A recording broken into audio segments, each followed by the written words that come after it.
In the spring of 1943, a maintenance crew at an airbase in England counted the bullet holes in a returning B-17. Wings, fuselage, tail, dozens of holes, all through the same 3 sections, every time. The engineers looked at the pattern and reached for more armor plating. Then a statistician named Abraham Wald looked at the exact same holes and told them they were about to make a fatal mistake. Remember that word, fatal. By the end of this story, it will not mean what you think it means right now. Here is the detail that matters, and I want you to hold on to it. Wald never once climbed into a bomber.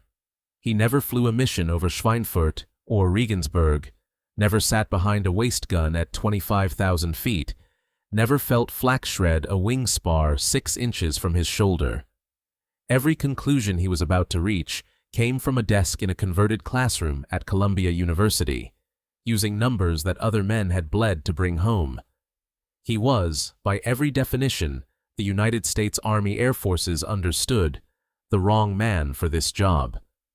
A Jewish refugee mathematician who had never worn a uniform, staring at a stack of damage reports, about to tell decorated generals that their own data was lying to them. They did not want to hear it, and for a while they were right not to. Because on paper, the numbers Wald was looking at said something very simple and very wrong. If this kind of hidden mechanism behind the war is the reason you watch this channel, a like helps it find other people who care about getting the real story right.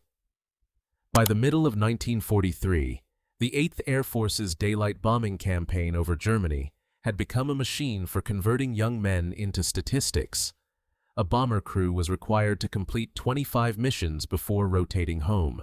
At a loss rate of 5% per mission, a rate the 8th Air Force was matching or exceeding through the summer of 1943, the mathematical odds of a crew surviving a full tour worked out to worse than 1 in 3. Men did the arithmetic themselves on scraps of paper in their bunks and kept flying anyway. The August 17, 1943, raid on the ball-bearing works at Schweinfurt and the Messerschmitt plant at Regensburg lost 60 bombers out of 376 dispatched, 600 crewmen gone in a single afternoon. When the survivors limped back to their bases in England, ground crews swarmed the fuselages with clipboards, counting entry holes the way a coroner counts wounds. The pattern held mission after mission. Wings torn by flak fragments and machine gun fire. Tail sections riddled from nose to rudder. Fuselage skin punched through in dense clusters just behind the cockpit. The data was consistent, it was abundant, and it pointed in one direction. Reinforce the wings, reinforce the tail, reinforce the fuselage. It was the kind of conclusion that did not require a statistician. It required a tape measure and a stack of photographs. The United States military, like every Air Force fighting in 1943, ran on a very old piece of logic. Look at where the damage is. Put the armor there. It had worked for centuries on the decks of warships and the hulls of tanks. Wounds tell you where the enemy is aiming. Cover the wound, and you save the man. So, the Statistical Research Group, a unit of mathematicians on loan from Columbia University, working under contract to the military, was asked to formalize what everyone already believed, confirm the pattern with statistics, recommend armor thickness for the wings, the tail, the fuselage. It should have been a 2-week assignment. Run the numbers, write the report, move to the next problem. Here is the detail that matters, and it will come back before this video ends. Every single aircraft in that damage survey had already done the one thing that made it available to be measured at all. It had come home. That single fact was about to break the entire premise of the study, and almost nobody in the room noticed it, because it did not feel like a fact. It felt like the ground everyone was standing on. But here is what a returning bomber's bullet holes actually demonstrate once you strip away the assumption underneath them. They show you where an aircraft can be hit and still fly home. Nothing more. A B-17 with 31 holes in the wingtip and tail flew back across the channel proves the wingtip and tail can absorb 31 holes. It proves nothing at all about the sections with no holes in them, because a plane hit hard enough in those sections never made it into the survey. It went down over the North Sea, or into a field outside Münster, or into the Channel with its crew still strapped to their seats. The damage map the Army Air Forces had assembled with such care was not a photograph of where German fire was landing. It was a photograph of where German fire could land without killing the aircraft. Two entirely different questions, and the entire armor program was answering the wrong one. Abraham Wald looked at the same stack of reports every officer in the room had already reviewed, and asked the one question none of them had thought to ask. Not where are the holes, where are the planes that are missing? That is the fatal mistake this story opened with. Not a flaw in the armor, a flaw in the question. To understand why that question changed everything, you need to understand what Wald actually did with a stack of numbers that, on their surface, looked complete. The Statistical Research Group's damage survey was, in its own terms, thorough. Hundreds of aircraft, thousands of individual hit locations, cross-referenced by mission, by altitude, by target. It looked like a comprehensive picture of aerial combat over Europe in 1943. It was not comprehensive. It was systematically missing every bomber that mattered most to the question being asked, because those bombers were now wreckage scattered across 4 countries, and wreckage does not fill out a damage survey. Wald reframed the entire problem using a method that had no name yet in aviation, though it would eventually be called survivorship bias, a term that did not exist until decades after his death. Picture the surface of a returning bomber as a map, and every bullet hole as a mark on that map. Now picture a second map, invisible, made up of every aircraft the Luftwaffe had shot down before it could land. Wald's insight was that these two maps, laid on top of each other, would be complements of each other, not copies. Wherever the visible map showed dense clusters of holes, the invisible map would show almost nothing, because a plane hit hard in the visible zones had, by definition, survived to be counted. And wherever the visible map showed empty space, remember what that emptiness actually meant, because every plane in this study had already come home. The invisible map was where the real danger lived, because a hit there did not produce a bullet hole on a runway in England. It produced a crash site nobody surveyed. Engines, cockpit, fuel system. On every returning B-17, these 3 areas showed almost no damage at all, not because German gunners were avoiding them, because a bomber hit in the engine, the cockpit, or the fuel tanks did not become part of the sample. It became one of the 60 aircraft lost over Schweinfurt in a single afternoon, and it took its damage report down with it, unread, unrecovered, unrecoverable. The engineers wanted to armor the wings and the tail, because that was where the evidence was. Wald told them to armor the engines, the cockpit, and the fuel system, precisely because there was no evidence there at all. The absence was the data. The empty space on the map was not a gap to be filled in later. It was the entire answer, written in the negative, in the shape of every crew that never came home to be counted. This is the detail that changes the arithmetic of the entire war in the air. For months, American officers had been reading survivor testimony and calling it complete evidence. They had been listening to the planes that could still speak and concluding that the silent ones simply had less to say. Wald proved the opposite. The silence itself was the loudest data point in the entire study. A section of the aircraft with 0 recorded hits was not a section that never got hit. It was a section where getting hit meant you never got the chance to report it. The man who saw this did not come from the world of aviation, or engineering, or even the military. Abraham Wald was born in 1902 in Kolozsvár, then part of the Austro-Hungarian Empire, into an Orthodox Jewish family that valued mathematics as a kind of devotion. He studied in Vienna through the 1920s and 30s, building a reputation in a field called sequential analysis, a discipline concerned with how to draw reliable conclusions from incomplete information gathered one piece at a time. He could not have known, in 1935, that he was training for a war. Hold on to this, because it is the detail that makes everything that follows land differently.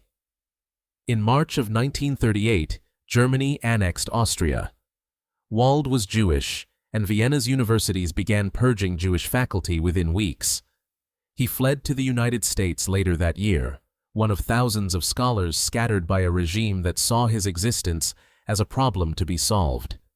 He arrived in New York with a doctorate, a wife, and almost nothing else, and rebuilt a career from zero in a language he was still learning. By 1943, that same country had loaned him to a classified research unit working directly against the regime that had driven him out.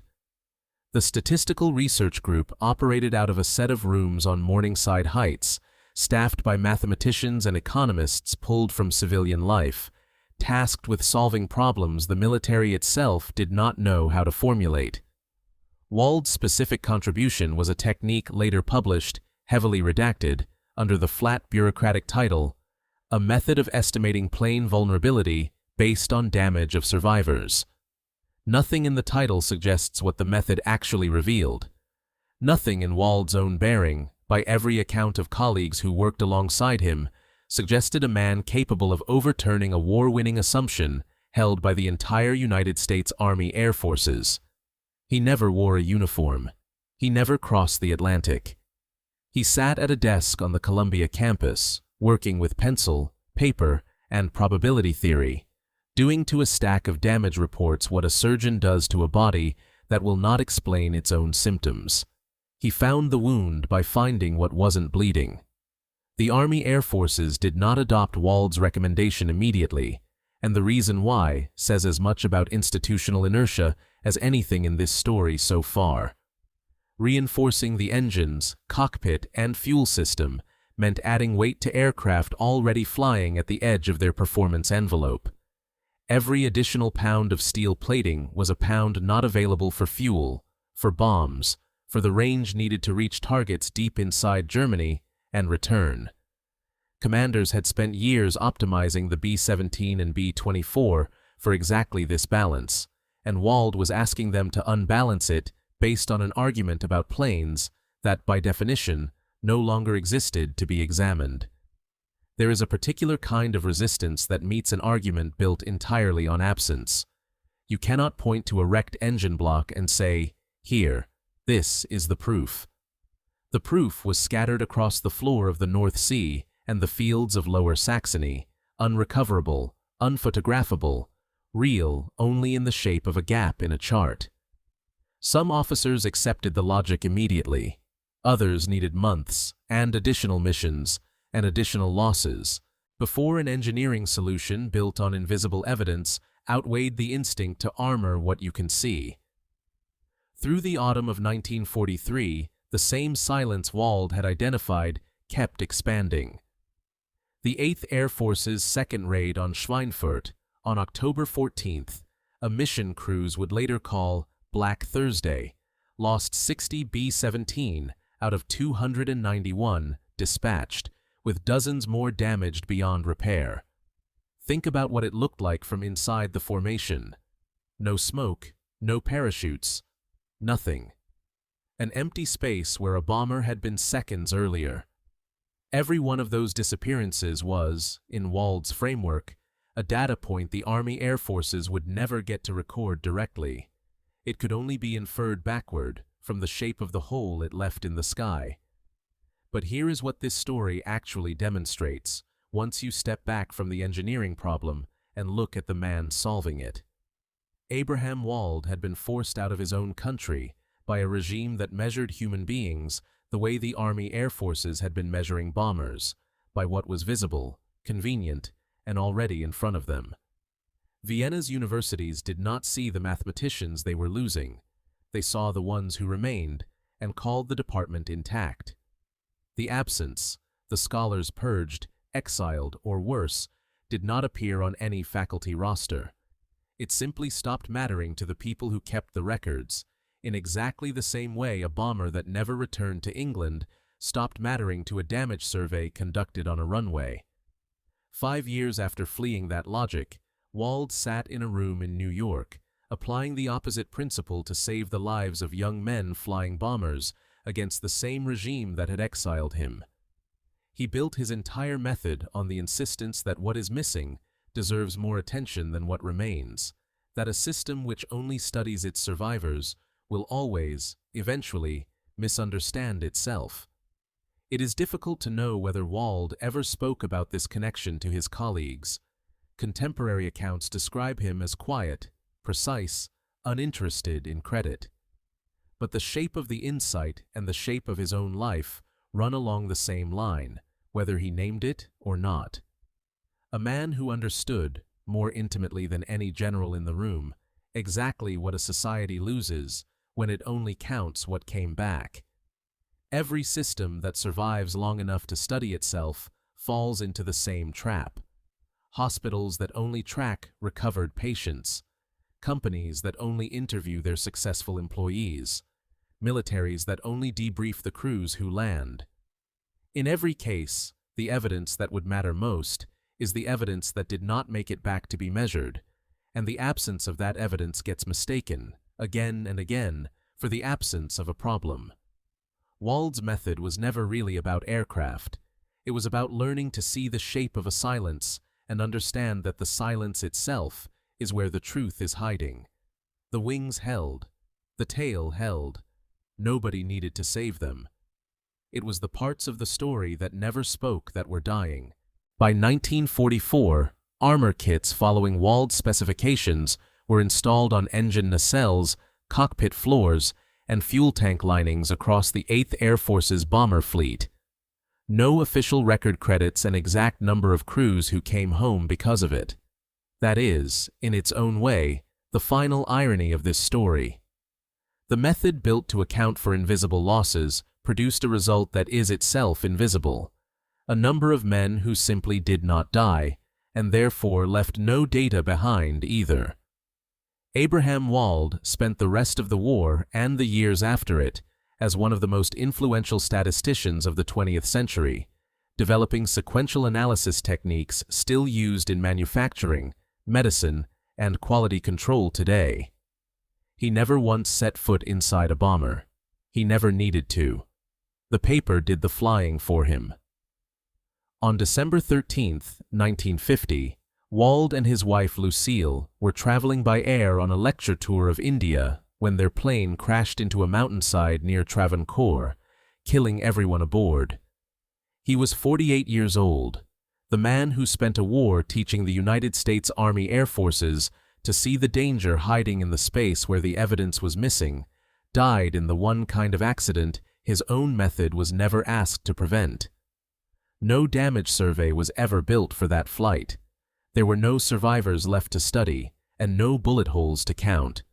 Only the silence his own work had once taught an entire Air Force to listen to.